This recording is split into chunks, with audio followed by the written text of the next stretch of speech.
Como lo vamos a seguir haciendo antes del análisis, hablemos de esas elecciones francesas, que es nuestro centro de atención porque hoy es noticia. Presentan una particularidad histórica. Todos los candidatos con opciones presidenciales se presentan como anti-establishment.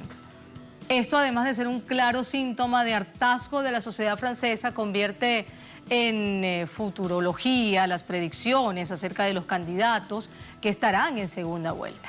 Veamos esto.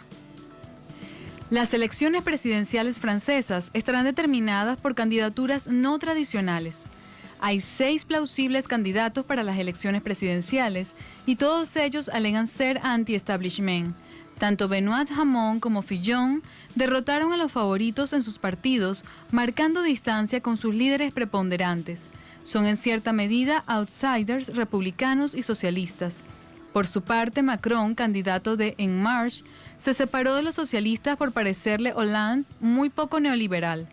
Los competidores que restan, Le Pen y Mélenchon, están fuera de la órbita del bipartidismo francés y representan las opciones radicales. Vamos a analizar esto. Tenemos al periodista Alexandre Anfrus, está con nosotros, nos acompaña desde Caracas. Lo tenemos a esta hora para hablar de esa pugna de poderes, Alexandre, de esa medición de fuerzas. ¿Cómo estás? Bienvenido. Hola, muchas gracias, Marayira. Justo interesados en hablar sobre eso, esa medición de fuerzas, esos principales partidos políticos de Francia, el Partido Socialista, los republicanos. La verdad es que en Francia ha habido está habiendo un proceso de deslegitimación de los partidos políticos tradicionales, lo que sería el bipartidismo. En el caso del Partido Socialista es una legislatura completamente perdida, completamente fracasada, con unos niveles muy bajos de popularidad.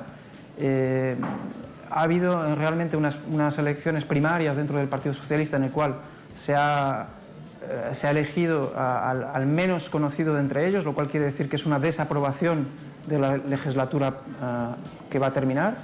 Y en el caso del partido de derecha, pues, que es el sucesor, digamos, de Nicolas Sarkozy, ha entrado en una serie de juicios por corrupción, por empleos ficticios en la Asamblea, y también se da mucho esta deslegitimación del partido, los republicanos francés.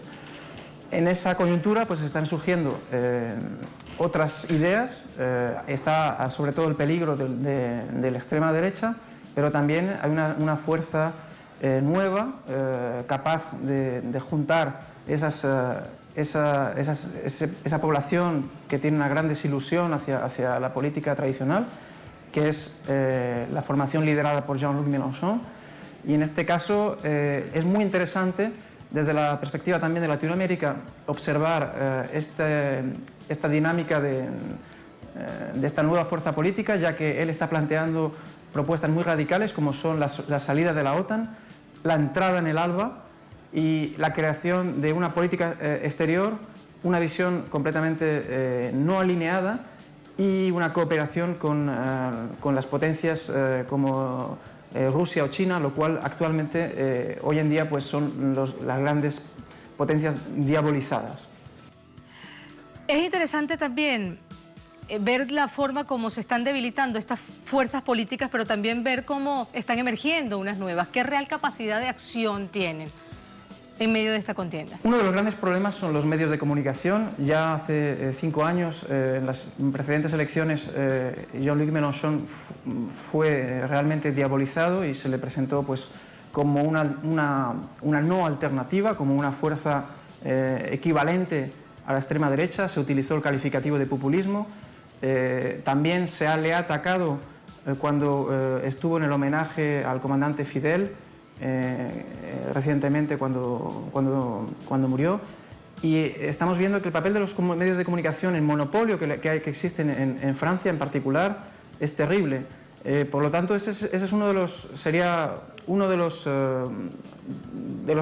ejes de transformación también de la sociedad en Europa, una ley de medios que pueda combatir esa monopolización de los medios privados, porque realmente la pluralidad es muy superficial y aparente, porque todos los propietarios se pueden contar pues, prácticamente con los dedos de una mano.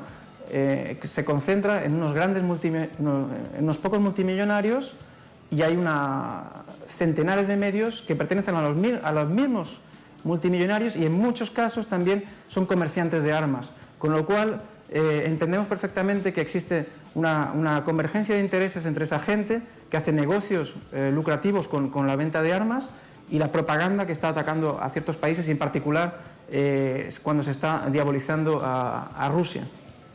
En definitiva, podemos decir que el bipartidismo tiene sus días contados. Yo pienso que sí. Pienso que la revuelta popular puede surgir en Europa. Pienso que existe una cierta madurez en la mentalidad de la gente. Sin embargo, hay un gran desafío, que también es la inclusión de la población de origen postcolonial. En Francia en particular, la mentalidad de los dirigentes, incluso los esquemas de la visión dominante, el pensamiento único, trata de dividir a la población según su origen. Entonces hay una mentalidad colonial todavía hacia una parte de la población y ese objetivo es de dividir al pueblo, y nosotros lo que tenemos que hacer es darle confianza, confiar en los pueblos y devolverles su dignidad. Alexandre, agradecemos este contacto. Él está también en Caracas y esta vez nos está hablando de las elecciones en Francia, donde definitivamente se juega también mucho en toda Europa. Alexandre Amfrús es un periodista español radicado en Londres. Europa, y esta última reflexión hay que hacerla para finalizar nuestro programa, entregó en las últimas décadas la resolución de sus problemas a empresas multinacionales. Lo hizo a través de muchos medios, sobre todo a través de acuerdos de libre comercio. Ahora la Unión Europea se está jugando en cada elección de cada país su destino. Veamos esto. En Francia, las encuestadoras dan como ganadora en primera ronda a la euroescéptica Marine Le Pen. Jean-Luc Mélenchon, con grandes diferencias en las formas, comparte ese escepticismo. Mientras sigamos sometidos a los tratados presupuestarios europeos, no existe ninguna posibilidad de aplicar una política progresista. Hay que salir de los tratados. Es un requisito para el cambio, declaró el candidato de la Francia insumisa durante el lanzamiento de su campaña. Por su parte, Fillon y Hamon se han mostrado partidarios de reformar la orientación de la Unión Europea. El proyecto neoliberal parece poner todas sus fichas en Macron, único candidato que ha cerrado fila con Bruselas. 23 de abril es la fecha, una primera vuelta. ¿Irá a segunda vuelta Francia para definir su destino? ¿El destino de Europa, además? Esto es noticia interesante, noticia que va a seguir su curso, noticia que por supuesto ustedes van a seguir como siempre a través de nuestro multimedia informativo. Gracias por elegirnos, www.telesurtv.net, allí también estamos. Hasta mañana.